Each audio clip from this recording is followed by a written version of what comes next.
সবকিছু ঠিকঠাক থাকলে মাত্র 5 মাসের মধ্যেই বাংলাদেশে অনুষ্ঠিত হতে যাচ্ছে জাতীয় নির্বাচন।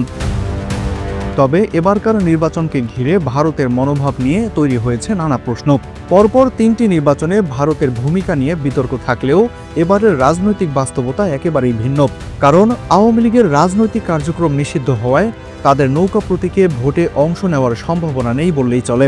ভারতের পররাষ্ট্র মন্ত্রণালয় বরাবর জানিয়েছে তারা চায় বাংলাদেশে যত দ্রুত সম্ভব একটি সুষ্ঠু, অবাধ এবং অন্তর্ভুক্তিমূলক নির্বাচন হোক। তবে আওয়ামী লীগবিহীন নির্বাচনকে ভারত কতটা অন্তর্ভুক্তিমূলক মনে করবে তা নিয়ে এখনও অস্পষ্টতা রয়েছে। সম্প্রতি দিল্লির ইন্ডিয়া ইন্টারন্যাশনাল সেন্টারে আয়োজিত এক আলোচনায় এই বিষয়টি নিয়ে বিশ্লেষকরা মত দেন।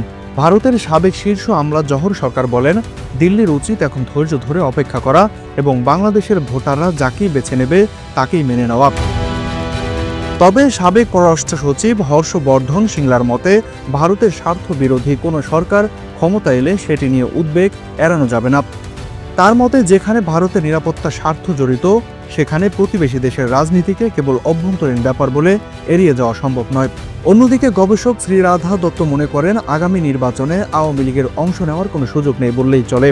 ঢাকা সফরে বিএনপি, জামাত ও অন্যান্য দলের নেতাদের সঙ্গে বৈঠকের অভিজ্ঞতা থেকে তিনি জানান, আওয়ামী লীগের আমলেই আন্দোলনে প্রাণ দেওয়া শিক্ষার্থীদের পরিবারগুলো এখনো ক্ষোভে শোকে ভরপুর, তাই তাদের রাজনৈতিক অংশগ্রহণ মেনে নেওয়ার প্রশ্নই ওঠে না। এই প্রেক্ষাপটে ভারতের নীতি নির্ধারকদের সামনে আরেকটি বড় প্রশ্ন, জামাত ইসলামীকে কিভাবে দেখা হবে। একসময় অস্পর্শ মনে করা হলেও জামাত এখন তরুণ নেতৃত্বে নতুন ইমেজে হাজির হচ্ছে এবং ভারতের সঙ্গে সম্পর্ক করার আগ্রহ দেখাচ্ছে। তবে সাবেক পররাষ্ট্র সচিব সিংলার মতে জামাতের অতীত অপরাধ ও আদর্শ বদলায়নি, তাই ভারত তাদের বিশ্বাস করতে পারে না। সব মিলিয়ে বাংলাদেশের আসন্ন নির্বাচনকে ঘিরে দিল্লি এখন প্রবল দ্বিধার মধ্যে। অপেক্ষা করা নাকি আগে ভাগেই সক্রিয় ভূমিকা নেওয়া, ভারতের জন্য এখন সেটিই বড় প্রশ্ন।